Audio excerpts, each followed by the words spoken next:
Saabalabirizi w'ekkanisa ya Uganda Kitaffe mu Katonda Stephen Kazimba Mugalu aweereza bannayuganda n'abakkiriza bonna obubaka obw'amazaalibwa era ng'obubaka bwe abwesigamiza ku mulugube gwagambye nti guviiriddeko abakulembeze bangi okuli ne bannaddiini okuweebuuka.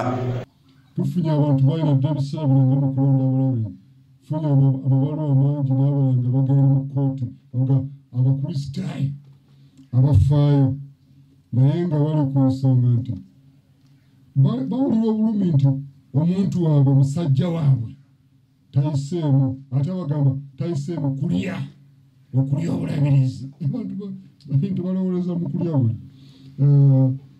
talidde nga balowooza senga alidde tubadde agenda kutulokola awo tuba tulidde naffe.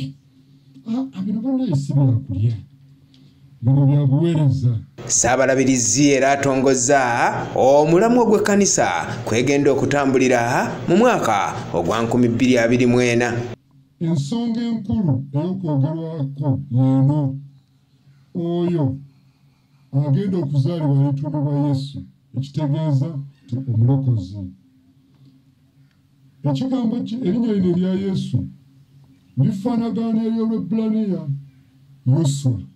Yoswa kitegeeza omulokozi. Kale nno tulina ebintu bingi bye tuyiseemu mu biseera bino ebisoomooza, naye abantu baagala nnyo okwerokola. N'agamba nja kuyitawo ku magezi gange, nja kuyitawo ku nsimbi zange, nja kuyitawo ku bukodyo bwange.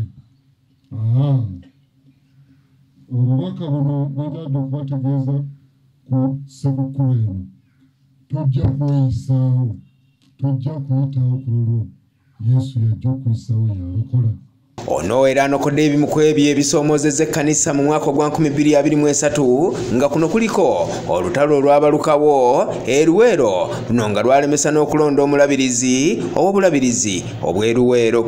Obupya bwatandikibwa West Rwenzori ebundi bujjo ne East Busoga ebugiri. Bwagenda bulungi era neebaza abantu abatusobola okutuyisa mu mbeera eyo nga tewali bunyolagano bwonna. Kale nsaba Katonda omukisa bulabiriza obubereberye basobole okubakolamu omulimu omulungi.